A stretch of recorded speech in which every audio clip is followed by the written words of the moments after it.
In the light of recent events that are shaking our country and democracy, is no better book than Shemot, the second book of the Torah, Sefer Hagalut veHageula, a book that describes our first exile as a nation, and also at the same time our first Geula as our redemption, to be a guide in the darkness that is surrounding us.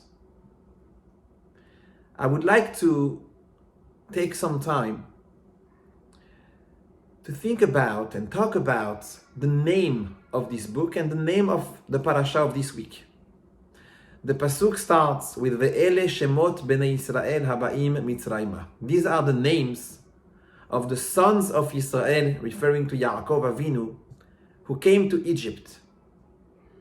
And it's interesting that just thinking about that very small pasuk, describing that we came down to Galut, we came down to Egypt, the Torah refers to us as names, Shemot Bnei Israel.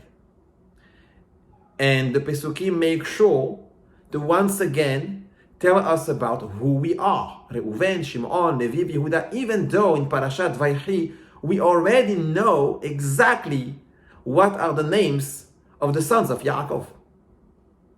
And there is no such thing as redundancy in the Torah, repetition. There's no extra pasuk, there is no extra word. And it's very possible that the name of the parasha, Shemot itself, comes to deliver a very specific message. Our names came down to Egypt. Our names came down to the Galut. Because in Hebrew, names aren't just a convention, something that we decided to call an object or a person. In fact, when a person is born and is given a name, that name will be forever his connection to Borei Olam. That name will actually carry the shefa, will carry the influence of berachot, or chas v'shalom, the opposite, on that person, neshama. In Hebrew, we attach a very strong importance at the choice of names that we are going to give our children. Because the names are the essence of a person. The names are who we are. And I would like to make a little pause and to think about what happened yesterday in the capital. I have a feeling that everyone is outraged. Everyone feels that this is a shame for America, for the American people to just outburst into the Capitol, the Senate, the offices of the representatives, etc. And I ask myself, why is it that this outrage didn't come up when here in New York City and in so many other cities here in the US, people came into stores and just looted, stole, destroyed, burned down so many things. They ruined people's lives. And I didn't feel that people were outraged the same way. There was a big system of defending social injustice instead. And I know that I'm really asking a question that is very controversial. And I am sure that there is a political agenda behind it.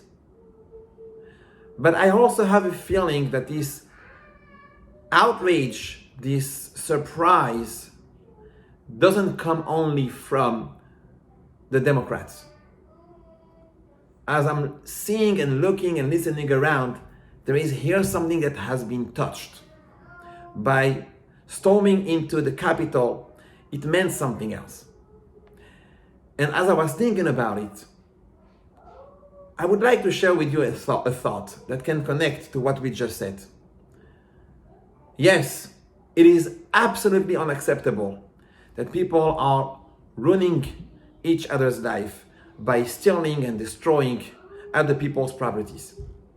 But what happened yesterday was something beyond that, because they attacked the name of the country, the essence of the country, the people that are supposed, on both sides, Democrats and Republicans, who we are.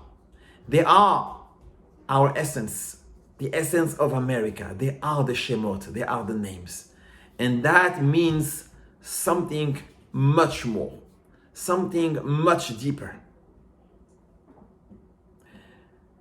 And the truth is that this is why, when you think about it, a name is something that is intimate. I had a discussion this week. Someone called me because they were complaining about someone else and they were so upset that they just couldn't say that person's name.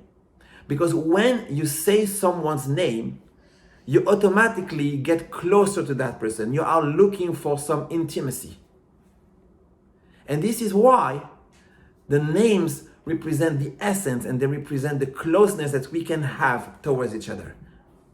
In the Parashat, just later on, when HaKadosh Baruch Hu is calling Moshe Rabbeinu, he says, Moshe, Moshe, twice. Why? The Mefarshim explain because when you say someone's name twice, you are showing love. You are showing attachment. You show that you care about that person.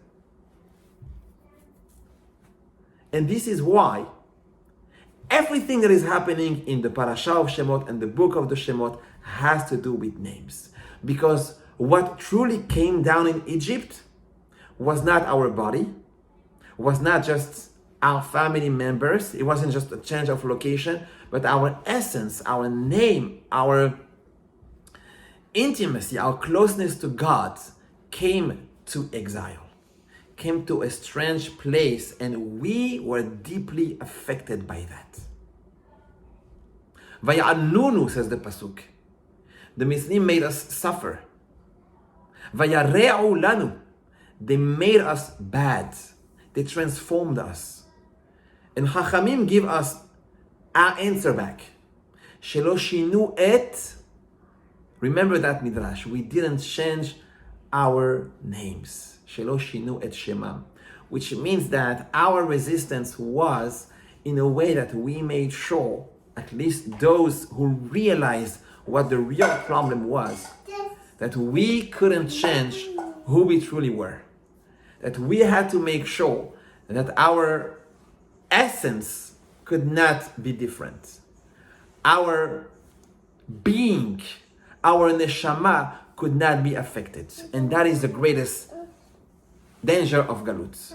To has v'shalom have our names affected in a way that we lose our values, we lose our tradition, and we get so confused in the darkness that surrounds us that we don't know who is right, who is wrong.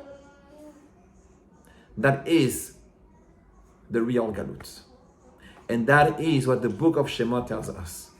That the Galut transformed, unfortunately, who we were. And we need to make sure to keep the light on, to keep the Torah, to keep our mitzvot, to keep our tradition, our masoret up high. To make sure to listen to our true leaders, to our rabbis, who still have the light of Torah, who still have the light of the Emet. This is our focus. This is what is happening to us, Shemot b'nei Israel haba'im Mitzrayma, and this is also how we come out. This is the remedy for the Geula. Shelo shinu et shemam. May HaKadosh Baruch Hu help us to strengthen our traditions, to strengthen our essence, to make sure that we remember who we are, who we truly are deep inside. Take us out from all the gezerot ra'ot, and may we see be'ezrat Hashem a close Geula, bekarov b'mehera v'yamenu, amen ken yehi ratzon. Shabbat shalom v'morach.